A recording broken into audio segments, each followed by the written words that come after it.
नमस्कार। आज हम बात कर रहे हैं खुद पर ध्यान देने की और मन की स्पष्टता की ताकत पर।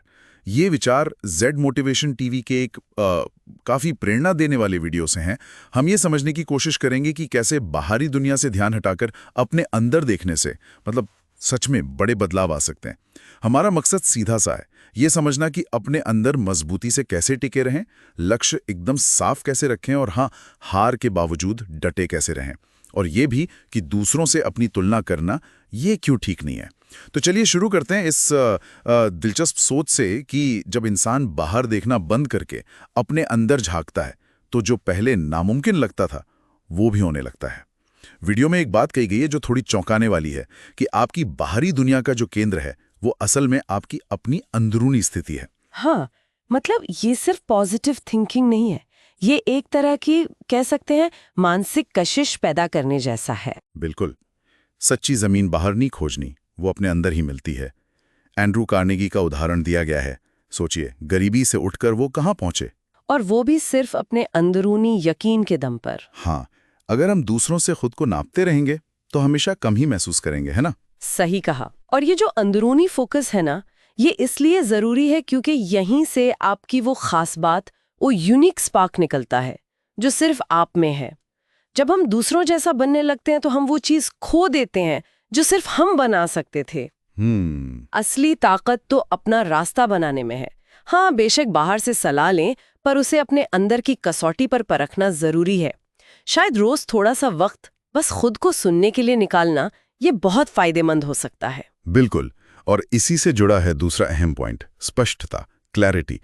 ये कोई लग्जरी नहीं है, ये जरूरत है। वीडियो कहता है कि बिना साफ लक्ष्य के जिंदगी कैसी है, जैसे बिना पतवार की नाव, लहरों के भरोसे।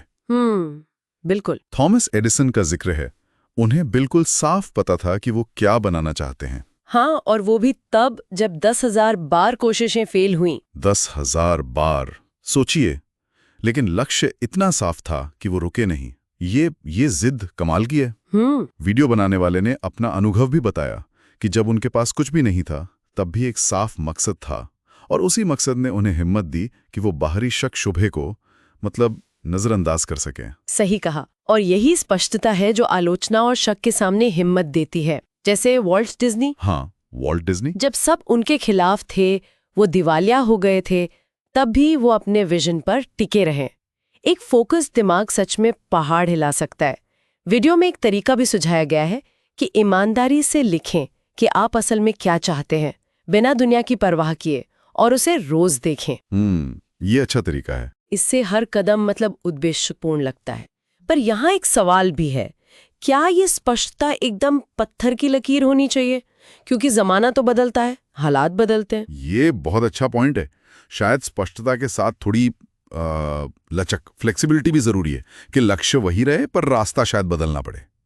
खैर, मान लीजिए लक्ष्य साफ हो गया, पर रास्ते में मुश्किलें तो आएंगी, ये तो पक्का है। हाँ, बिल्कुल। यही पर बात आती है टिके रहने की, दृढ़ता की, परसिस्टेंस की। वीडियो में वक्ता ने बताया कि कैसे उन्हें खुद भूख सही, ठंड सही, पर लिखने का जो जुनून था वो नहीं छोड़ा। असली हिम्मत धूप वाले दिनों में नहीं बनती, वो तो अंधेरी रातों में परखी जाती है। बिल्कुल। कहते भी हैं, किस्मत भी उनका साथ देती है जो मैदान नहीं छोड़ते। हाँ, जैसे कार्नेगी या एडिसन जैसे बड़े लोगों से इंटरव्यू लेने की कोशिश में उन्हें जितनी बार ना सुनने को मिली, उन्होंने उसे एक और कोशिश का बुलावा समझा। बिल्कुल।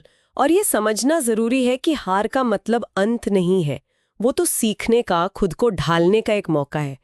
जो दर्द हमें तोड़ नहीं पाता ना, वो हमें और ज्यादा मजबूत बना देता है। सही। हारने वाले और जीतने वाले में अक्सर टैलेंट या किस्मत का फर्क नहीं होता, फर्क होता है उस कभी ना रुकने वाली लगन का।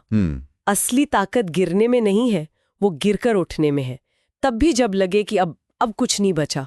ठीक है, तो लक्ष्य साफ है, हिम्मत भी है, लेकिन एक और चीज है जो अक्सर हमें रास्ते से भटका देती है। क्या? दूसरों को देखना, उनकी सफलता देखना।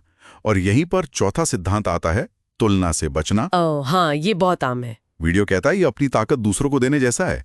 वक्ता ने खुद माना कि उन्हें भी डर लगता था कि उनका काम दूसरों के मुकाबले कैसा है। रे क्रॉक का उदाहरण दिया गया है, मैकडॉनल्ड्स वाले। उन्होंने दूसरों से तुलना नहीं की, बस अपने सपने पर ध्यान दिया और देखो क्या बना दिया। सही बात है। ये दूसरों के जूते पहने जैसा है, वो कभी फिट नहीं बैठेंगे, है ना? बिल्कुल नहीं बैठेंगे। और तुलना अक्सर आधी सच्चाई पर टिकी होती है।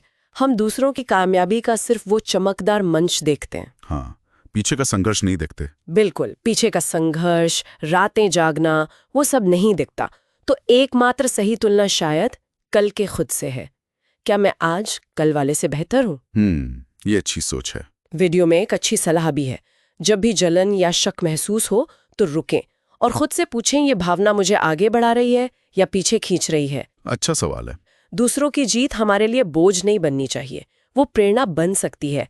हमें याद रखना चाहिए कि हम सब यहाँ कुछ बनाने आए हैं, एक दूसरे से मुकाबला करने नहीं। तो संक्षेप में हमने देखा कि कैसे अपने अंदर ध्यान देना, एक साफ नजरिया रखना, मुश्किलों में टिके रहना और हाँ, दूसरों से तुलना न करना, ये चीजें सच में जिंदगी बदल सकती हैं। हाँ, जब ध्यान अपनी राह पर होता है तो ऐसा लगता है जैसी पूरी कायनात आपकी मदद कर रही है। बिल्कुल।